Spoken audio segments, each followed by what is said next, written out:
I have been on a bit of a nostalgia binge lately, and I'm talking about Pokemon cards, Beyblades, things like that to try and bring back the, I guess, happiness of my youth.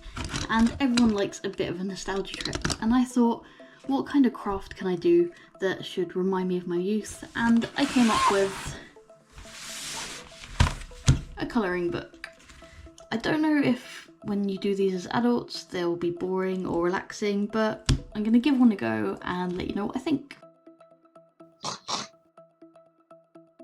So as well as this colouring book, a while ago I got Jazz's Jazzy art box, and in it came these Spectrum Noir markers.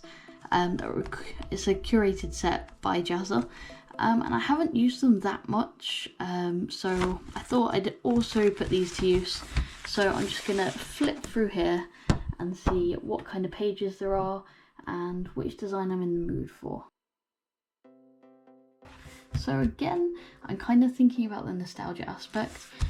This is a butterfly, obviously, and I think I might try to do it in the colour scheme of a Butterfree or something like that. Or I might just throw some colours down and see how far we get. So I'll go to the time lapse for this and I'll report back to you with how I find it, if it's a relaxing sort of mindfulness activity, and my thoughts on this book. So far it feels pretty premium. The pages are super thick, so I don't think that the colours will go through the page, but we'll find out. I very quickly remembered that Butterfree doesn't have the most interesting colour scheme and is pretty much mostly this sort of white or grey of the wings, so I decided to take a slightly different tactic and just use the colour scheme of Butterfree to colour in this butterfly. I've been trying to think of ways to make my channel stand out, and I have a few ideas. One of those ideas is to combine crafting with another one of my interests, maybe true crime or conspiracies. I'll try it out in this video and let me know in the comments if learning about these topics whilst I do some crafting in the background would interest you. I want to start with one of the fun conspiracy theories that I've come across, which also kind of ties in with the nostalgia theme, and that's the Mandela Effect. You may have heard of this, but if not, the Mandela Effect is a phenomenon of collective misremembering. Basically, a whole bunch of people remember something that never happened or existed. You might be affected by this and not even realise. Do you remember Uncle Moneybags having a monocle? Or the Fruit of the Loom logo including a cornucopia? Maybe you remember Nelson Mandela passing away whilst he was in prison. Well, the latter is where the Mandela Effect gets its name. Many people remembered Mandela dying in the 80s and were shocked to read the headlines in 2013. Some even remembered watching his funeral on TV only to find out that he had been alive for decades afterwards.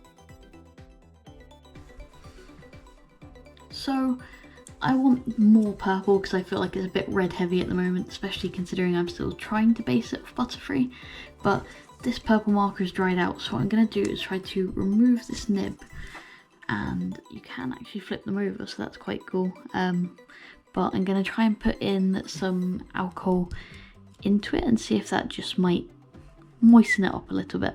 So I'll see you back here once I've let this soak in.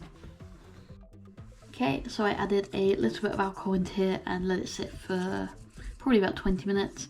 So I'm going to probably test this on this margin here to see if it's helped. Oh, it has definitely helped. So now I can add a little bit more purple to this. I don't think it's entirely reading Butterfree, but my main aim was to use the colour palette, so I think I did that okay.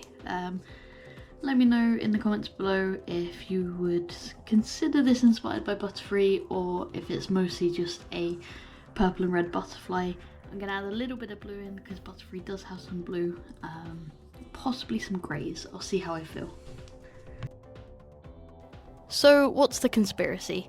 Most people likely assume it's just a coincidence and understand that people don't have perfect memories. But there are some that think that the Mandela Effect is proof of alternate universes, parallel timelines, or government mind control. One of the major theories is that the CERN Hadron Collider altered or even destroyed our universe and has led to slips between parallel universes. So the people that think that Pikachu had a black tail tip are actually from a completely different timeline where that was true. But the Collider switch on happened in 2008, which is also when social media and internet forums were taking off, meaning people could share their potentially false memories and find others that had the same or similar memories. So I'll leave it up to you. What do you think about the Mandela Effect? Please let me know in the comments below, and I'll even leave a comment explaining some of the false memories I've had, and maybe I won't be alone.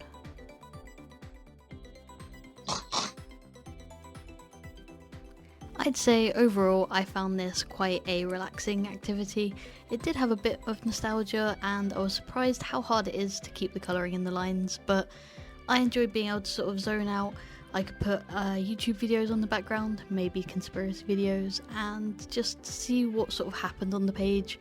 So yeah, I'd recommend this activity for anyone that wants to relax a little bit.